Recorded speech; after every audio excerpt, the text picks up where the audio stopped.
Welcome to today's show. My name is John.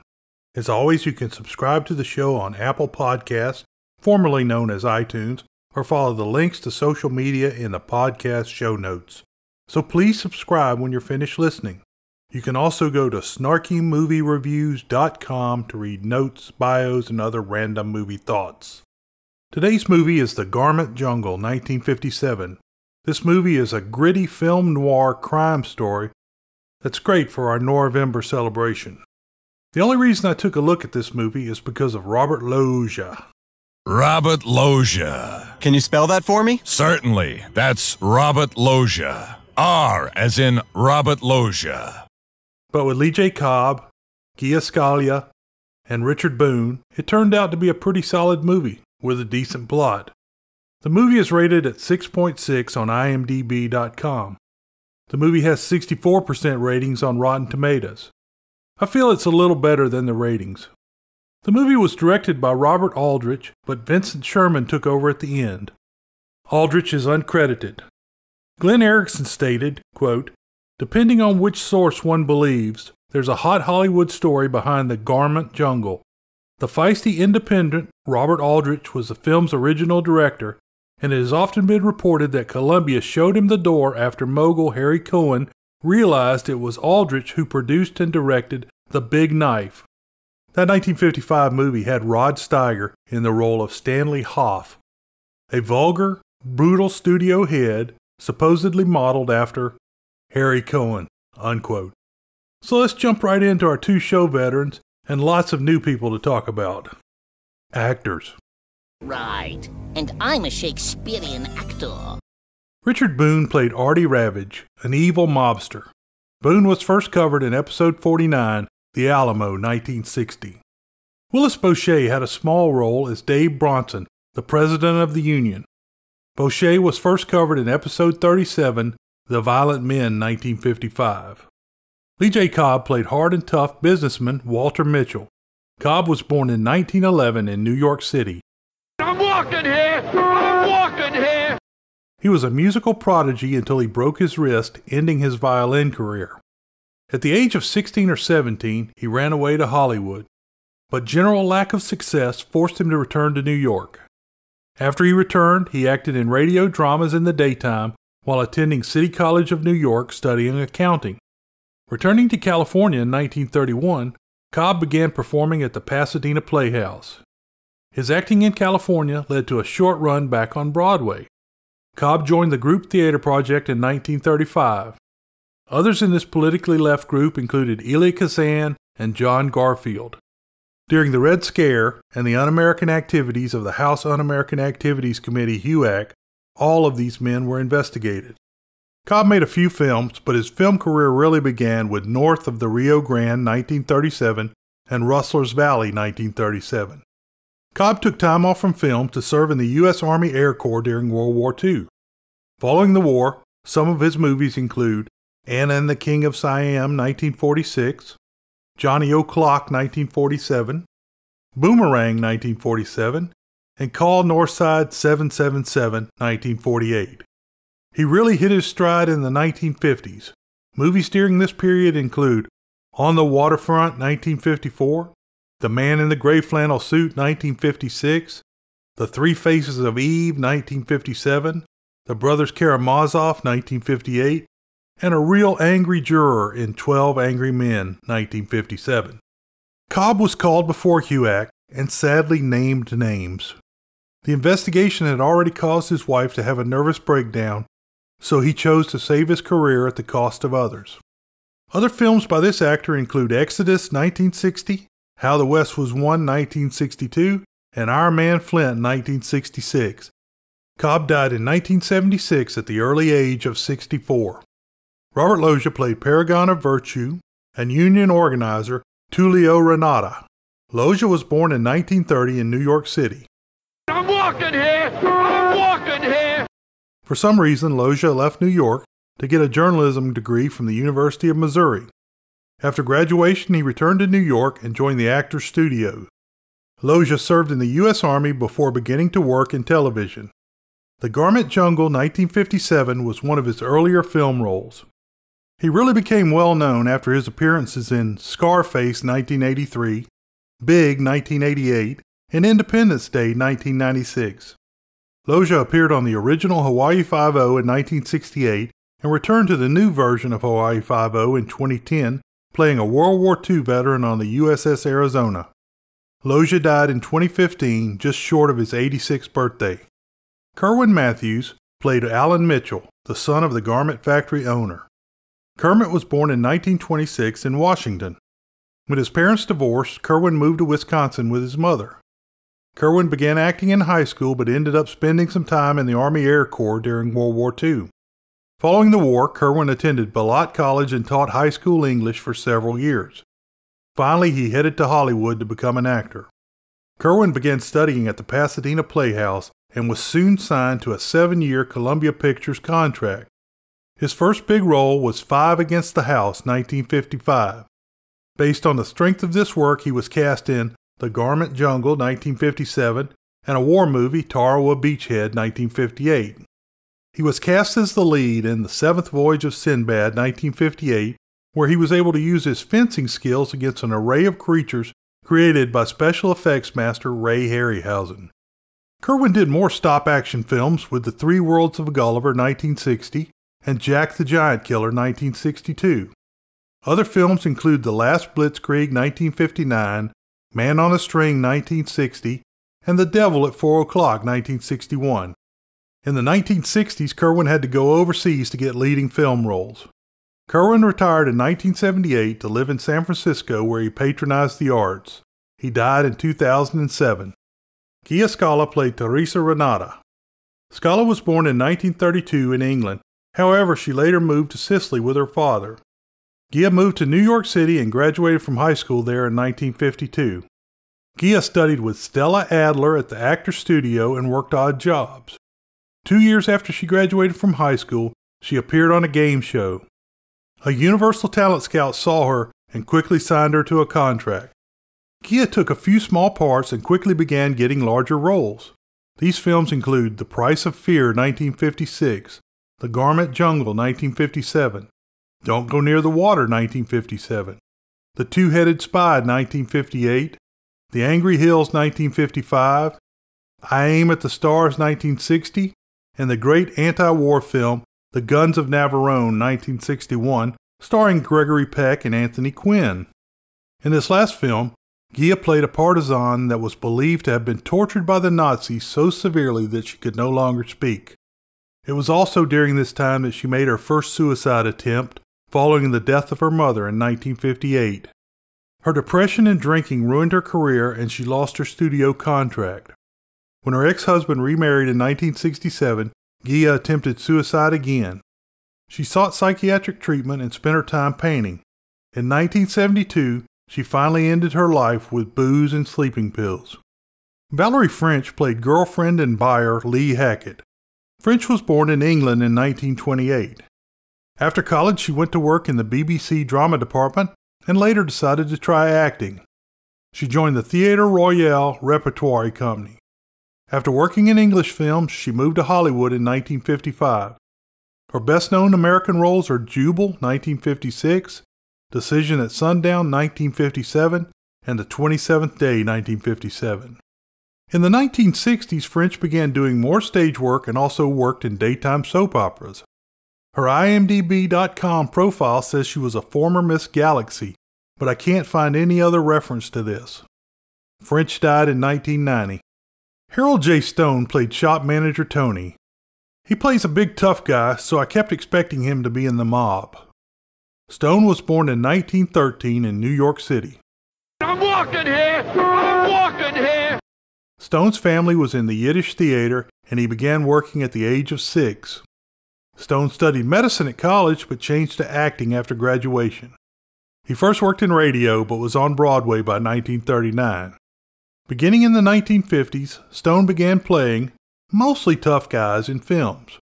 Some of his better-known films include The Harder They Fall, 1956, The Wrong Man, 1956, Somebody Up There Likes Me, 1956, Spartacus, 1960, and The St. Valentine's Day Massacre, 1967. A good friend of Jerry Lewis, Stone appeared in a few of his comedies. Widowed in 1960 with 2 small children, Stone switched to television, where he worked through the mid-1980s. Stone died in 2005 at the age of 92. Wes Addy played the killer, Mr. Paul. Addy was born in Nebraska in 1913.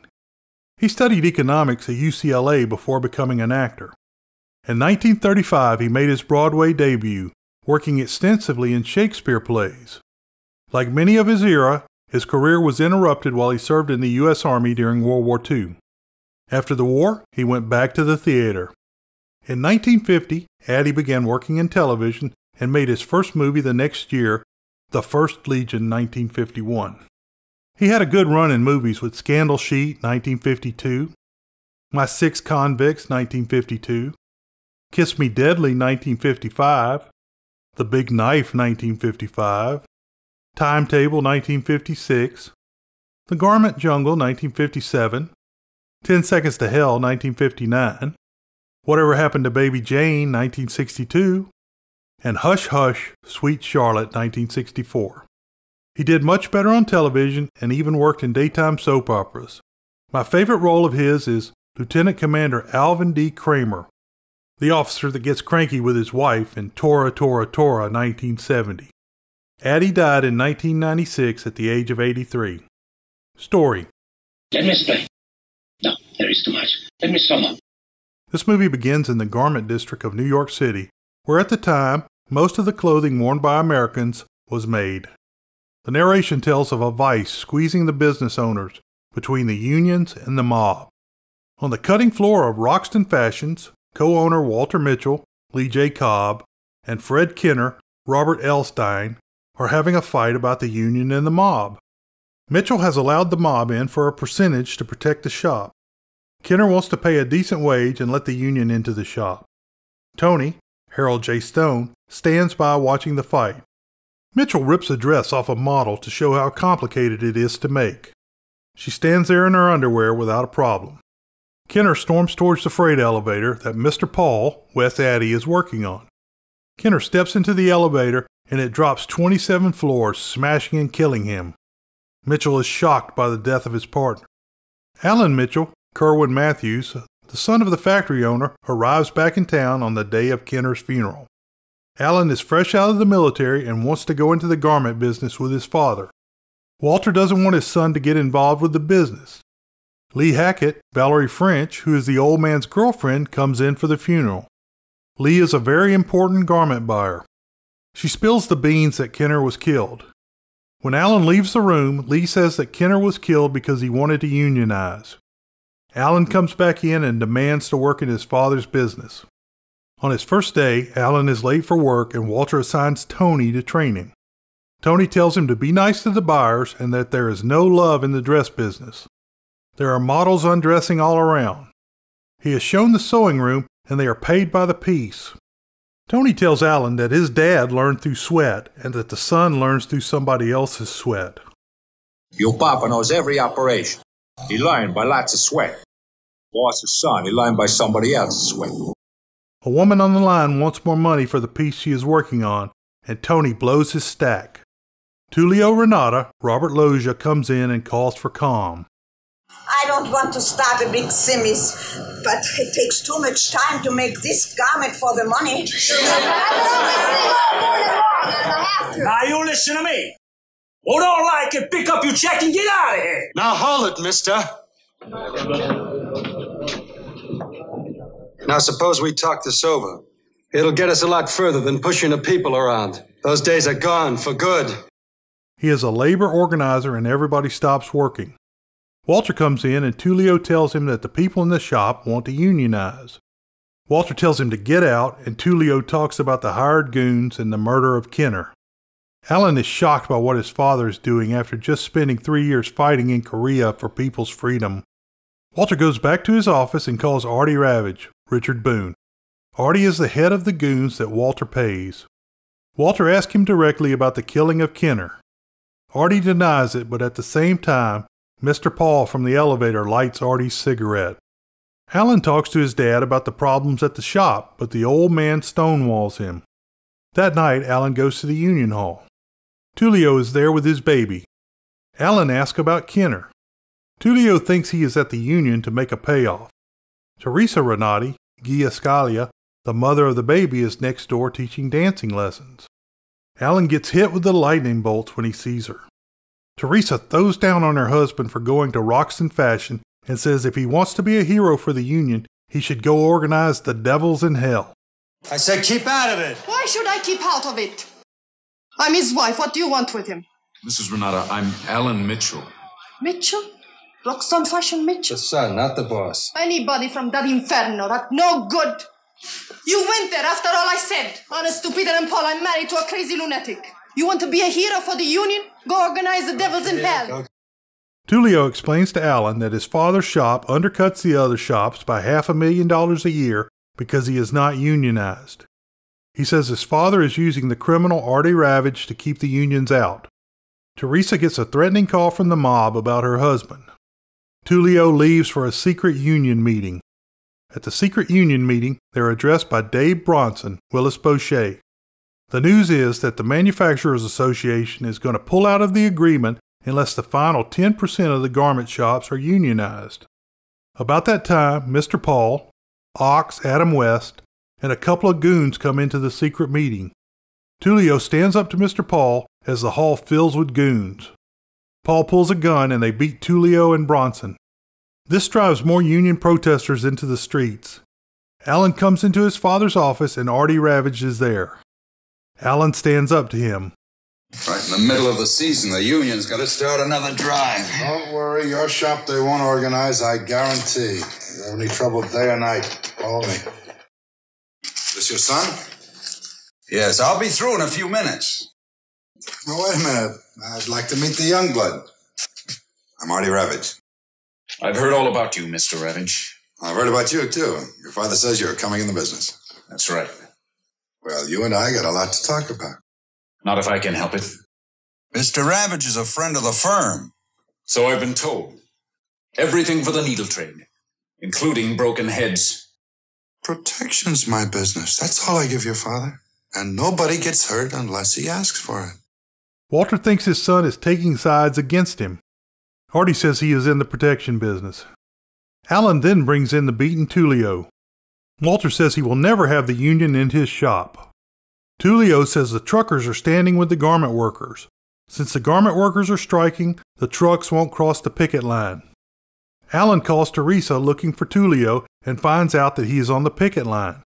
5 union men are standing in the alley to make sure that no scab trucks get through. Alan warns Tullio about Artie's threat.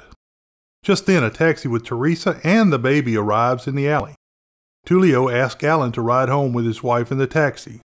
Alan and Teresa decide to go to a bar, and they take the baby along. Okay. Teresa goes to another booth to breastfeed the baby. Alan and Teresa talk, and he begins to understand Tullio's drive. Tullio's father was a dreamer, and Alan's father is a schemer. Teresa says blood is blood, but there is always a right and wrong. Would Tullio have turned against his own flesh and blood? What kind of a son would do that? Blood is blood, but there's always a right and a wrong. Back at the alley, a lone truck pulls in. Tullio is the only one of the 5 that holds the line. As he fights with the drivers, Mr. Paul, Ox, and his goons get out of the back. One of the 4 union men, George Coven, Joseph Wiseman, goes to help Tullio, but he is quickly knocked out of the way. The other 3 union men grab Tullio, betraying him and holding him for Mr. Paul. Mr. Paul repeatedly stabs Tullio in the gut. Coven sees the stabbing from his hiding place. He runs away, leaving the still-alive Tullio in the alley. 2 of the 3 corrupt union men run into the bar saying that they got Tullio and call the police. Teresa runs to the alley with Alan right behind. She holds Tullio while he dies. She also left the baby in the bar. Alan is now on the side of the union. Lee waits for Walter and she confronts him about the killing. Artie has told Walter that Tullio pulled a knife on one of the truckers and he had no choice. And Walter believes it. How could this have happened? Renata pulled a knife on one of the truckers when he tried to get through. Ravage told me it was unavoidable. I believe it. I saw it. The way he behaved in the shop, the way he behaved in my office. He was a hothead. Lee asks him if it's worth it. Walter gets upset when his shop workers go to the funeral of Tullio. Sid Melton, who played painter Alf Monroe on Green Acres 1965 to 1969, has a brief appearance as a sewing machine operator. Union President Dave Bronson gives a rousing Union speech at the funeral. Tullio's mother, Cecil Lovsky, attends the funeral with Teresa. Coven is one of the pallbearers, even though he hasn't told the police about the murder. Alan goes to see Teresa and she is moving out. She is kind of hard on Alan, but he jumps in the taxi with her and the baby. Teresa goes to the apartment of her mother-in-law, but Alan has the taxi not bring up her luggage. He goes into the house and is introduced to Mama Tullio as a friend. About this time, Coven shows up. He tells what really happened. Teresa can't believe Tullio's friends betrayed him. She starts calling him an assassin in Italian. After what? What? After they ran away and they left me. You were there all alone with him. You could have saved him. You could have saved him! I wanted to, Therese. I was afraid.